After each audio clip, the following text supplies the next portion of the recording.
Hello and welcome back to the channel. आज के इस लेक्चर में हम बात करने वाले हैं कीमत रेखा बजट लाइन के बारे में। बजट लाइन क्या होती है, कीमत रेखा क्या होती है, ये आज हम इस लेक्चर में जानने वाले हैं। अगर आपने इससे पहले का लेक्चर नहीं देखा है तो आप उस लेक्चर को जरूर देख लें, जिसमें हमने सीमांत प्रतिस्थापन की दर को बताया था। सीमांत प्रतिस्थापन की दर आपके आगे उदासीनता वक्र विश्लेषण में काम आने वाली है। जब हम उदासीनता वक्र विश्लेषण के माध्यम से उपभोक्ता के संतुलन की व्याख्या करेंगे तो वो वहाँ पर काम आने वाली है। तो आप उस लेक्चर को भी ज़रूर देख लें। तो शुरू कर रहे हैं बजट लाइन को। बजट लाइन क्या होती है ये देखते हैं। बजट रेखा या कीमत रेखा वह रेखा है जो दो वस्तुओं के ऐसे संयोगों को प्रदर्शित करती है जिन्हें उपभोक्ता दी गई आय और वस्तु की कीमतों के साथ खरीद सकता है। क्या है कि बजट रेखा, कीमत रेखा वह रेखा है जो दो वस्तुओं के ऐसे संयोगों को प्रदर्शित करती है जिन्हें उपभोक्ता दी गई आय और कीमतों के साथ खरीद सकता है। दी गई आय और कीमतों के साथ खरीद सकता है। तो इसके लिए हम टेबल बनाएंगे। कैसे टेबल तैयार होती है उससे हम आपकी बजट लाइन निर्धारित करेंगे। जैसे माना उपभोक्ता की आय कितनी है, 500 रुपये। उपभोक्ता क्या है, 500 रुपये, और दो वस्तुओं का कंजप्शन करता है, दो वस्तुओं को खरीदता है। माना उसने खरीदी दो वस्तुएं एक्स और वाई। एक्स की प्रति यूनिट है आपकी 50 रुपये और वाई की प्रति यूनिट कितनी है, 100 रुपये। ये हमने मान लिया। अब इसके लिए टेबल कैसे तैयार करेंगे, यहाँ पर लिखो आप संयोग, यहाँ पर लिखिए वस्तु x और यहाँ पर वस्तु y। ये हो गया आपका। अब टेबल कैसे तैयार होगी, यहाँ पे लाइनें खींचिए। ये होगी आपकी लाइनें।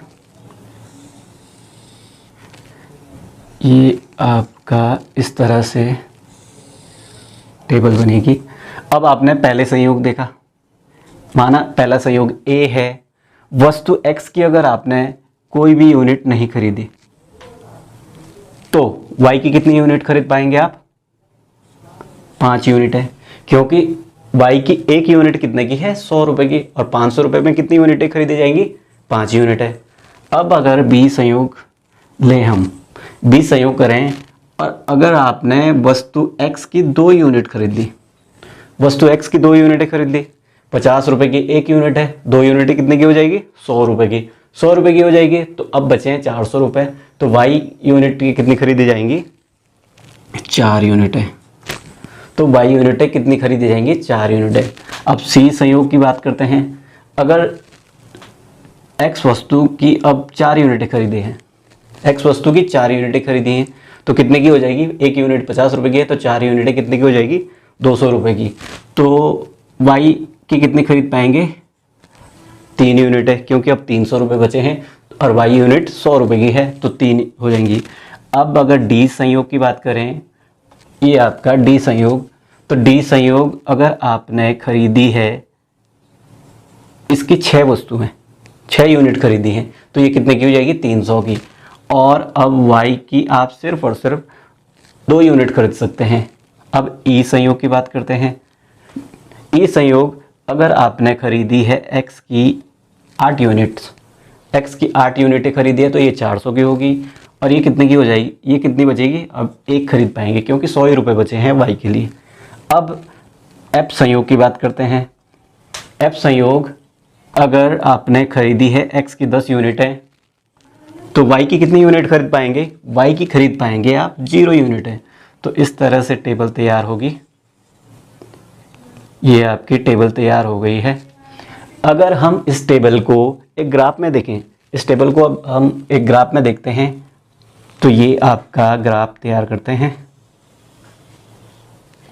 इसको ऐसे बनाइए, ये ऐसे, यहाँ पे वस्तु X आ जाएगी, ठीक, ये X एक्सिस है आपका, ये Y एक्सिस है, ये ओरिजिन है, वस्तु X आ जाएगी और यहाँ पर आ जाएगी आपकी वस्तु Y, यहाँ पर आ जाएगी वस्तु y। तो अब आप यहाँ से शुरू कीजिए। ये कितना हो जाएगा, 2, ये हो जाएगा 4, ये हो जाएगा 6, ये हो जाएगा 8 और ये बिंदु हो जाएगा आपका 10। इसको भी वैसे ही बनाइए। ये हो जाएगा 1, ये हो जाएगा 2, ये हो जाएगा 3, ये हो जाएगा 4 और ये बिंदु हो जाएगा आपका 5। अगर पहले संयोग की बात करें तो x वस्तु पे जाएंगे आप 0 और y वस्तु पे जाएंगे आप 5। तो पहला बिंदु कहाँ पे हो गया? पहला बिंदु हो गया आपका ये यहाँ पर। b संयोग की बात करें, अगर b संयोग की बात करते हैं तो x वस्तु पे आप जाएंगे 2 यूनिट और y वस्तु पर कितने जाएंगे आप? 4 यूनिट। तो ये किस तरह से हो जाएगा? ये आपका हो जाएगा ऐसे। तो ये बिंदु हो गया आपका यहाँ पर, ये हो गया यहाँ पर। अब तीसरे संयोग की बात करते हैं तो x पर कितनी यूनिट जाएंगे आप? 4। x पर जाएंगे 4 और y पर कितनी यूनिट जाएंगे? y पर जाएंगे आप 3। तो ये इस तरह से आपका ये आपका था a बिंदु और ये आपका b बिंदु और ये आपका हो जाएगा c बिंदु यहाँ पर। अब d बिंदु की बात करते हैं, x पर जाएंगे आप 6 यूनिट चले गए। अब y पर कितनी यूनिट जाएंगे? 2 यूनिट जाएंगे। तो y पर चलिए, पहले ये आप y पर चले और ये आप x पर भी चले। तो ये आपका कौन सा बिंदु? d बिंदु। अगर ई संयोग की बात करें, ई संयोग में वस्तु x देखिए, x पर कितना जाना है? 8। तो ये है आपका 8 और y पर कितना जाना है? 1। तो ये 1 ले लीजिए, 1 से आए 1.5, तो ये आप आ जाएंगे इस तरह से। ये कौन सा बिंदु है आपका? ये है आपका ई बिंदु। तो ये ई संयोग हो गया। अब अगर एफ संयोग की बात करें तो x वस्तु पर आप जाएंगे 10 और y पर कितना जाएंगे? y पर जाएंगे 0। तो x वस्तु पर जाएंगे 10 और y पर जाएंगे 0। तो ये हो जाएगा आपका एफ बिंदु। अगर इन सारे बिंदुओं को मिला दें, मिलाओ सारे बिंदु,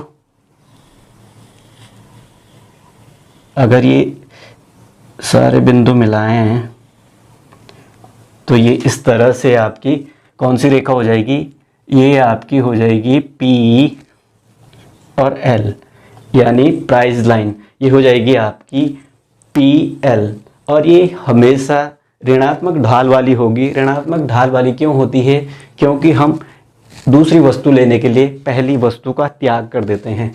यानी जैसे हमने पहले y वस्तु ली थी, अब अगर हम x वस्तु की यूनिट में बढ़ोतरी करना चाहते हैं, दूसरी वस्तु पर जाना चाहते हैं, तो क्या होता है कि हमें पहली वस्तु की यूनिट में कमी करनी पड़ती है, तभी हम दूसरी वस्तु पर शिफ्ट कर सकते हैं, क्योंकि हमारी आय या संसाधन सीमित होते हैं। यहाँ पर हमने 2 वस्तुओं को लिया तो आपने देखा कि ये किस तरह से हमने ग्राफ में देखा कि कीमत रेखा किस तरह से तैयार हुई। ये आपकी कीमत रेखा कहलाती है और इसका ढाल क्या होता है? कीमत रेखा का ढाल होता है आपका, क्या हो जाएगा? कीमत रेखा का ढाल हो जाएगा आपका -px अपॉन py। तो ये आपने यहाँ से देखा कि ये कीमत रेखा का ढाल क्या हो जाएगा? -px अपॉन py हो जाएगा। ये आपके आगे काम आएगा। ये कहाँ पर काम आएगा वो आप अगले लेक्चर में देखेंगे। तो ये इसका कीमत रेखा का ढाल इसलिए होता है क्योंकि हम पहली वस्तु से दूसरी वस्तु में, मतलब अगर हम अब देखो आय सीमित होती है। आय सीमित होने के कारण क्या है कि हम एक वस्तु का त्याग करना पड़ता है अगर हम दूसरी वस्तु लेते हैं। y वस्तुओं के यूनिटों में कमी करनी पड़ती है, इस वजह से हम x वस्तु की कुछ यूनिटें ले पाते हैं। तो आपकी जो कीमत रेखा का ढाल होता है वो ऋणात्मक ढाल होता है, हमेशा ऋणात्मक स्लोप होता है। तो ये इस तरह से हमने कीमत रेखा को देखा। अब हम देखेंगे कीमत रेखा किस प्रकार से परिवर्तित होती है, वो हम देखेंगे कि कीमत रेखा किस तरह से परिवर्तित या शिफ्ट होती है। देखते हैं। कीमत रेखा के परिवर्तन की बात करें तो हमें 3 तरह से कीमत रेखा परिवर्तित दिखाई देती है। वो कैसे होती है? पहली स्थिति अगर देखें, पहली स्थिति में क्या हो सकता है कि वस्तु x में अगर परिवर्तन आ जाए, वस्तु x के मूल्यों में अगर परिवर्तन आ जाए तो क्या हो जाएगा? जैसे ये है, यहाँ पर क्या आ जाएगा? वस्तु x के मूल्य में क्या हो जाएगा? x के मूल्य में परिवर्तन।